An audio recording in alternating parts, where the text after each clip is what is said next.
ఇక్కడ కూడా మందు బాబులు ఉన్నారు. పాపం మందు బాబులు రోజంతా కష్టపడి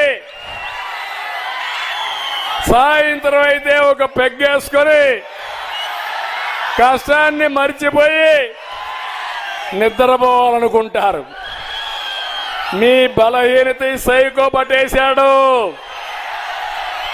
నేనేం చేసినా మీరు తాగుతారనుకుని, నేను ఏ మద్యం ఇచ్చినా మీరు తాగుతారని కల్తీ నాసిరకం మద్యం కూడా మొదలు పెట్టాడు. రేట్లు విపరీతంగా పెంచుకుంటూ పోతున్నాడు. తమ్ముళ్ళు, మీ ఊర్లో తోపుడు బండి అక్కడ పోతే గూగుల్ పే ఉందా లేదా? బ్రాందీ షాప్లో ఉందా? ఉందా అని అడుగుతున్నా. ఎక్కడికి పోతుంది డబ్బులు? ఎక్కడికి పోతుంది డబ్బులు? తాడేపల్లి కొంపకు పోతుంది ఈ డబ్బులు. మా తమ్ముడైతే చాలా హుషారుగా చొక్కా కూడా తీసేశాడు. సైకో జగన్ పుణ్యమాని ఇవన్నీ కూడా మా తమ్ముడైతే చాలా బాధపడిపోతున్నాడు, తెగ బాధపడుతున్నాడు.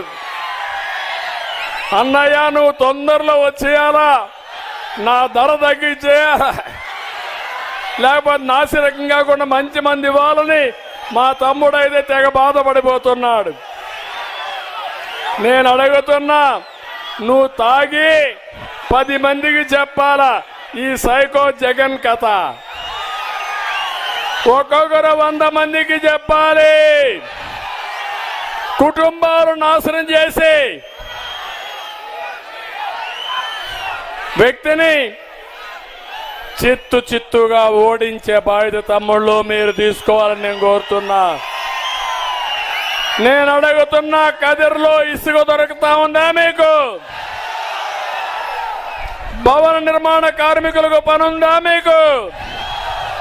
మీ ఊర్లో ఇసుక బెంగళూరులో దొరుకుతుంది, మీ ఊర్లో ఇసుక హైదరాబాద్లో దొరుకుతుంది, బెంగళూరులో మద్యం మీ ఊర్లో దొరుకుతుంది. ఆ మద్యం